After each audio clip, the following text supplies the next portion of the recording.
안녕하세요. 서울에서 작은 꽃집 겸 카페를 운영하고 있는 30대 여성입니다. 처음부터 서울에서 나고 자란 건 아니고 대학을 진학하면서 서울에 올라왔어요.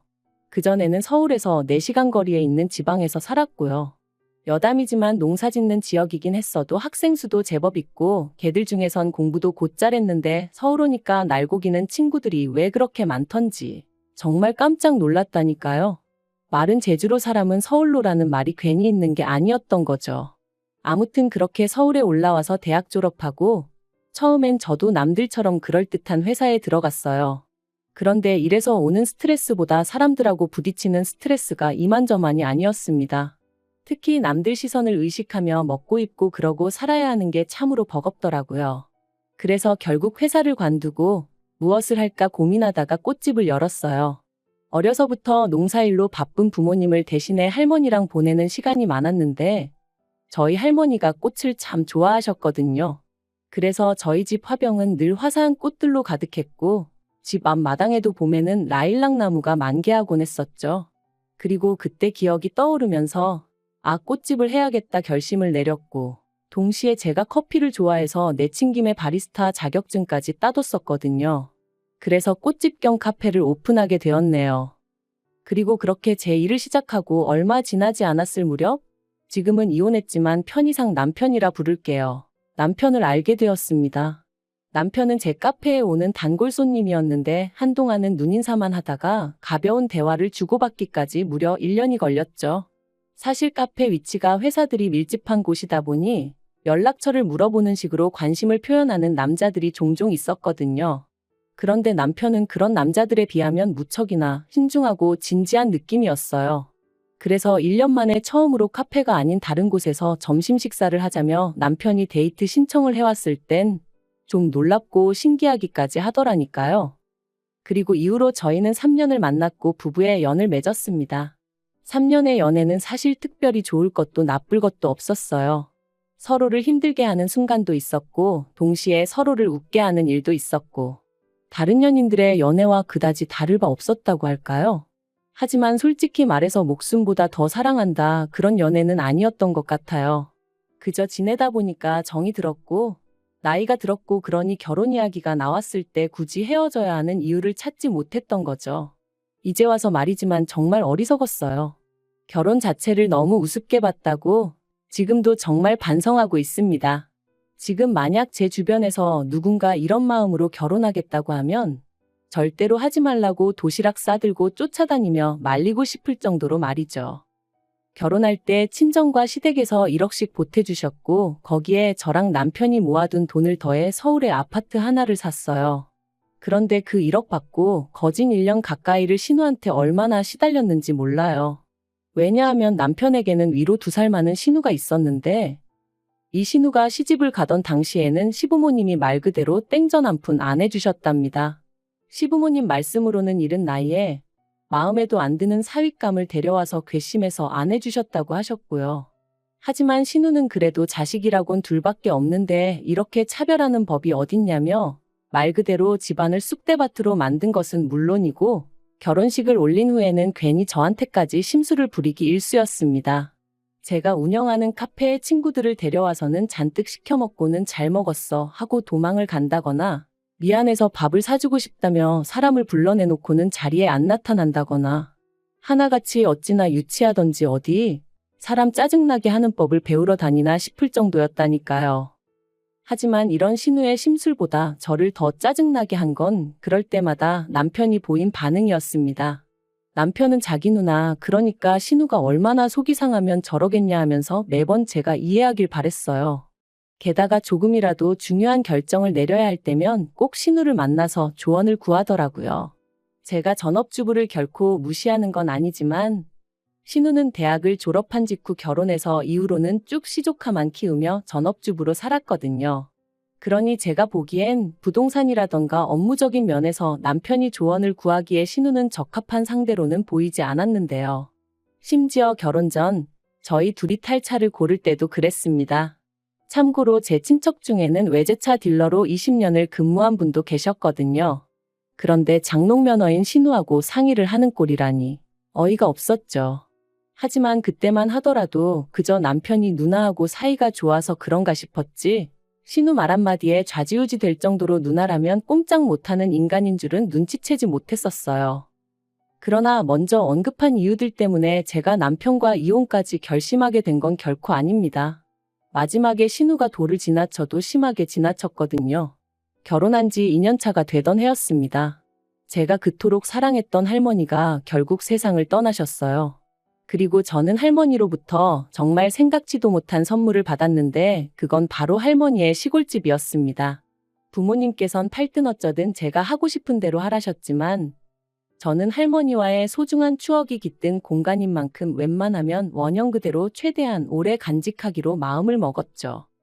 할머니의 장례가 마무리되고 친정부모님은 집이라는 게 사람 손을 타지 않으면 금방 낡아버린다며 저더러 한두 달에 한 번씩은 내려와 쉬기도 하고 집도 정리하고 그러라셨어요. 당신들도 종종 들리겠다 하시면서요. 그래서 알겠다 했습니다. 다만 거리가 거리다 보니 어쩔 수 없이 집을 비워야 하는 일이 생길 것 같아 남편에게도 이야기하니 자긴 상관없다고 하더라고요. 같이 가도 좋고 저 혼자 다녀와도 괜찮다면서요. 그리고 솔직히 이때까지도 할머니의 집에 관해서는 이렇게 이야기가 끝났다고 생각했습니다. 그런데 얼마 후 어머님 생신으로 온 가족이 모였을 때였어요. 분위기가 그럭저럭 무르익었을 무렵 술에 취한 남편이 우리는 별장도 있어 그러는 거예요. 그래서 제가 그게 갑자기 무슨 소리냐니까 왜 당신 할머니 집 그 집이 우리 별장이나 마찬가지지 하면서 다 놀러와 이러는데 어이가 없어서 거기가 무슨 별장이냐고 신경질이 나서 확 쏘아 붙여버렸죠. 그러니까 시부모님도 얼른 그래 거기가 어떻게 별장이냐 하시며 남편더러 술 취했으면 쓸데없는 소리 말고 가서 잠이나 자라 하시더라고요. 그런데 신우는 저더러 좋겠다며 언제 한번 자기도 초대 좀 해달라고 그러는 거예요. 그리고 그 자리에는 심해부랑 시조카들도 있었거든요. 그러니 마음 같아선 생각 좀 하고 말하라고 한마디 쏘아붙이고 싶은 걸 그래도 신우체면 그까짓게 뭐라고 그걸 지켜주겠답시고 제가 나중에 기회 되면요 하고 말았습니다. 그런데 제가 제 발등을 찍었던 거죠. 어머님 생신으로부터 한 달쯤 지났을 때였어요. 곧 날이 추워질 것 같았고 그러면 한 달에 한 번도 오기가 어려울 수도 있겠다 싶어서 남편더러 정리 좀 하러 할머니 댁에 가자 했습니다. 그런데 남편이 그때 신혼에 한번 초대하기로 하지 않았냐면서 이번에 같이 내려가면 어떻겠냐는 거예요. 날 더 추워지기 전에 가서 할머니 댁 마당에서 고기도 구워 먹고 그러면 좋겠다면서 말이죠. 그리고는 남편이 덧붙이길 시조카들한테 거짓말하는 숙모가 되고 싶은 건 아니잖아 하는데 인사치레로 한 말이었지만 애들까지 기억을 하고 그런다 하니 어쩔 도리가 없더라고요. 그래서 울며 겨자 먹기로 같이 가게 되었어요. 그런데 그렇게 모이고 또 다시 얼마간의 시간이 지났을 때였어요. 카페에 손님도 없고 그래서 모처럼 커피 한 잔에 여유를 즐기고 있는데 할머니 댁 근처에 사는 이웃분에게 전화가 걸려왔습니다. 참고로 이웃분이 제 연락처를 가지고 계셨던 건 제가 혹시나 할머니 댁에 무슨 일이라도 생기면 저에게 연락을 달라고 먼저 부탁을 드렸기 때문이었지요. 그러니 그분한테 연락이 왔다는 건 무슨 일이 생겼다는 뜻이었고요. 그리고 아니나 다를까 그 이웃분께서 지금 할머니 집에 어떤 남자가 이삿짐을 옮긴다며 생뚱맞은 이야기를 하시는 거예요. 그래서 제가 그게 무슨 소리냐, 거기에 이사를 누가 오냐 되물었습니다. 그러니까 그렇지 않아도 당신도 궁금해서 누구냐고 물었더니 그 남자가 무슨 상관이냐면서 짜증을 내더라나요. 황당해서 친정부모님께 바로 전화를 드렸더니 역시나 친정부모님도 금시초문이라며 거기에 누가 이사를 오냐 말도 안 된다. 저와 같은 반응을 보이셨지요. 결국 친정부모님과 함께 할머니 댁으로 내려갔습니다. 평일이라 차가 덜 막히긴 했지만 그래도 4시간이 짧은 시간도 아니고 마음이 초조하니 거리는 평소보다 더 멀게만 느껴졌어요. 그리고 할머니 댁에 도착했을 땐 이미 깜깜해질 대로 깜깜해져 있었죠. 집안에서 인기척이 느껴져 현관문을 두드렸지만 아무도 나오지 않았습니다. 그리고 더 어이가 없었던 건 현관 비밀번호를 바꾼 정도가 아니라 도어락 자체를 아예 다른 걸로 바꾸어 놨더라니까요. 도무지 황당하고 납득이 안 되는 상황에 10여 분을 문 앞에서 실랑이를 하다가 더는 안 되겠다 싶어서 경찰을 부르겠다 했어요. 그랬더니 그제서야 집안에 있던 남자가 나오더군요. 남자의 뻔뻔한 태도가 기가 막혔지만 그래도 할 말은 해야 했으니 당신이 누군데 이 집에서 나오냐 했습니다. 그러니까 남자도 어이없단 표정을 지으며 여기가 자기 집이라는 거예요. 제가 그게 말이 되냐? 이 집 주인은 나다. 내 명의로 된 집이다 하는데도 막무가내로 말이에요. 그리고는 남자가 저더러 증거 있으면 내놓으라는데 환장하겠더라니까요. 그런데 그때 저에게 전화 주셨던 그 이웃분이 오셔서는 원래 여기 살던 할머니 가족들이라고 도대체 그쪽은 누구냐며 저희보다 더 화를 내주시더라고요.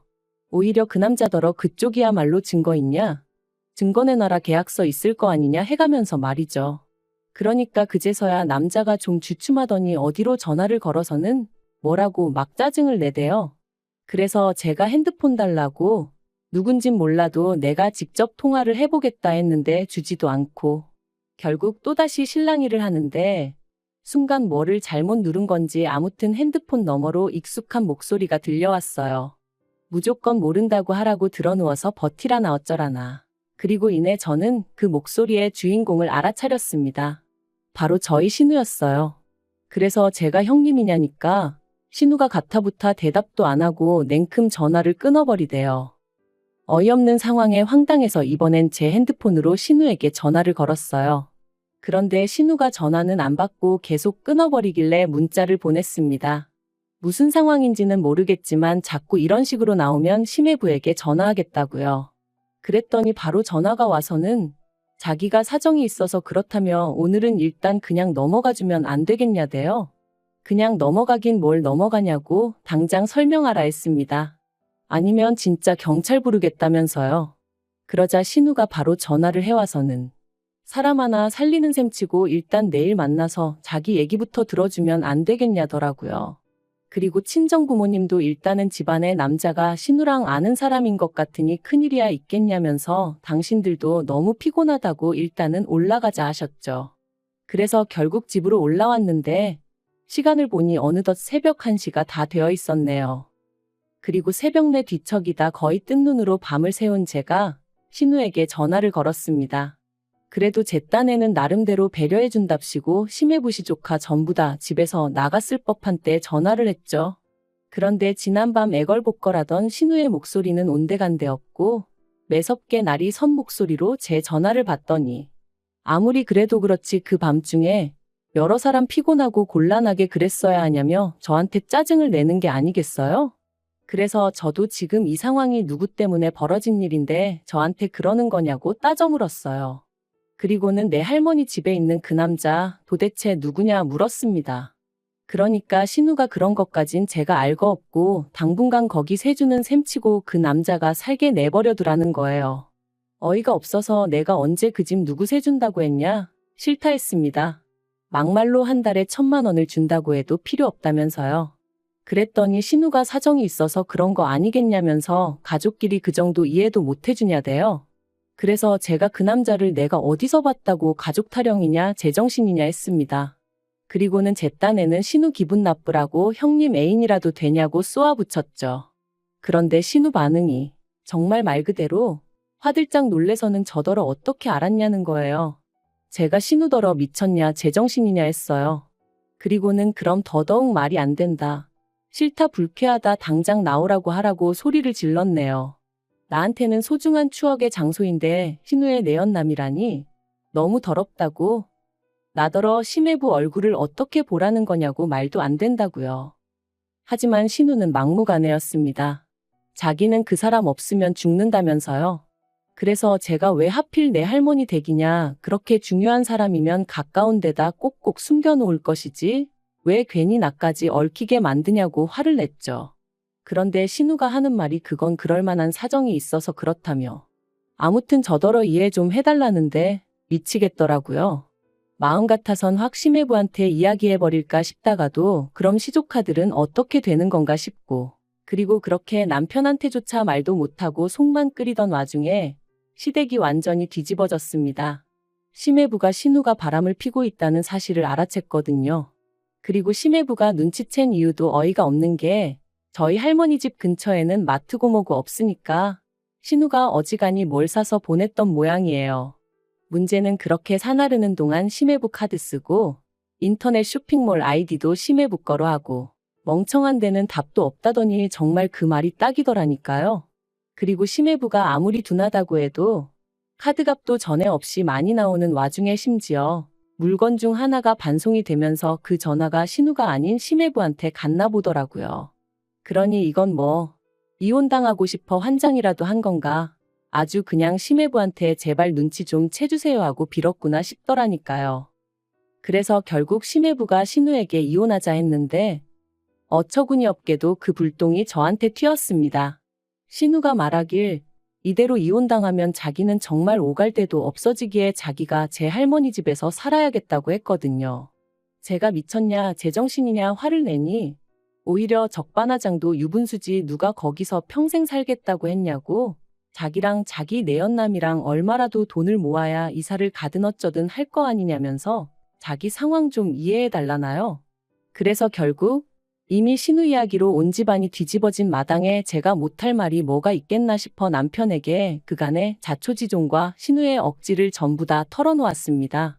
그리고는 상황이 이렇게 된 만큼 당신이 누나한테 말 잘해서 그런 소리 좀 못하게 해달라 했죠. 그런데 남편이 보인 반응은 더 가관이었습니다. 신우가 그렇게까지 부탁을 하는데 그걸 이해 못 해주냐면서 어차피 세를 주는 집도 아닌데 너무 인색하게 굴지 말라고 했거든요. 그리고는 사람이 마음을 곱게 쓰라는데 100번 양보해서 신우가 심해부랑 살 곳이 없다 하면 모를까? 제가 신우랑 신우네 연남은 정상적인 관계도 아닌데 그 두 사람 사이를 왜 이해해야 하냔 말이죠.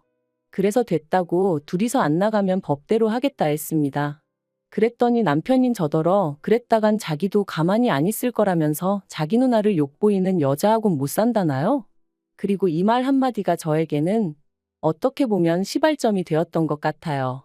그간 신우 때문에 마음 상했던 일들이 주마등처럼 스치면서 동시에 그럴 때마다 아무 역할도 못 해주던 쓸모없는 남편의 모습까지 겹쳐 떠올랐고 내가 이렇게 못 믿어온 남자랑 무슨 부귀영화를 누리겠다고 계속 살아야 하나 하는 회의감이 들었으니까요. 그리고 결국 남편더러 그렇게 네 누나만 소중하면 네 누나하고 살라고 소리를 질렀습니다. 나는 너한테 그런 소리까지 들어가면서 부부랍시고 한 이불 덮고 살 생각은 죽어도 없다면서 말이죠. 더 어이가 없었던 건 남편이 그렇게 나오자 신우는 더 기고만장해서 제 집에서 살겠다며 버텼다는 거예요. 신우는 제가 말만 그렇게 하고 남편과는 이혼하지 못할 거라 생각한 건지 저더러 그러니까 자기한테 협조를 해달라며 그러면 자기가 자기 동생인 제 남편에게 말 잘해주겠다 뭐 그런 헛소리를 해댔습니다. 하지만 결론부터 말하자면 저는 할머니 댁에서 신우의 내연남을 내쫓았고 그 과정에서 그 내연남이 사기로 수백까지 내려져 있던 인물이란 걸 알게 되었어요. 그리고 그제서야 왜 그렇게 깡촌시골이나 마찬가지인 저희 할머니 집에 있으려고 버텼는지 이해가 가더라고요. 참고로 신우는 몰랐다고 자기는 정말 하나도 몰랐다는데 누가 그 속을 어떻게 알겠어요? 아무튼 그래서 신우도 경찰 조사받고 지금도 진행 중이라고 건너 전해 들었네요. 그리고 이런 와중에 남편은 뭐 정신이라도 차렸는지 저에게 미안하다며 사과를 해왔습니다만 제 마음은 이미 떠난 지 오래였기에 그렇게 결국 남편과도 이혼했습니다. 얼마 되도 않는 재산 정리하는 게 아주 성가시긴 했지만 그래도 제가 크게 손해본 것 없이 정리되었으니 그것만으로도 다행이다 싶어요. 완전히 남남이 되고 난 이후 남편은 지인들에게 제가 자기 인생 신우 인생을 조졌다는 말도 안 되는 소리를 해대고 다니는 눈치지만 저를 아는 사람들은 제가 어떤 사람인지 알 테니 그런 말 믿지 않을 거라 생각해요. 믿는다고 해도 뭐 제가 하나하나 해명하고 다닐 수도 없는 노릇이니 어쩔 수 없지만요. 솔직히 제가 보기엔 남편과 신우, 남매가 서로의 인생을 조졌다 싶습니다. 특히 남편에게는 이 누나는 너한테 코딱지만큼도 도움이 되는 인간이 아니라는 걸 꼭 알려주고 싶었는데 끝까지 알아채질 못한 듯하니 어쩔 수 없죠 뭐. 피는 물보다 진하다는데 제가 뭘 어쩌겠어요? 아무튼 남매 간 우애는 기가 막히니 죽을 때까지 외롭지는 않겠네요. 하여간 이혼이 쉬운 선택은 아니었지만 그래도 용기 내길 100번 잘했다는 마음뿐입니다. 앞으론 흘러가는 대로 살지 않고 매번 신중하고 가장 저를 위하는 길이 뭔지 생각하면서 결정을 내리고 그렇게 제 인생을 만들어 볼게요.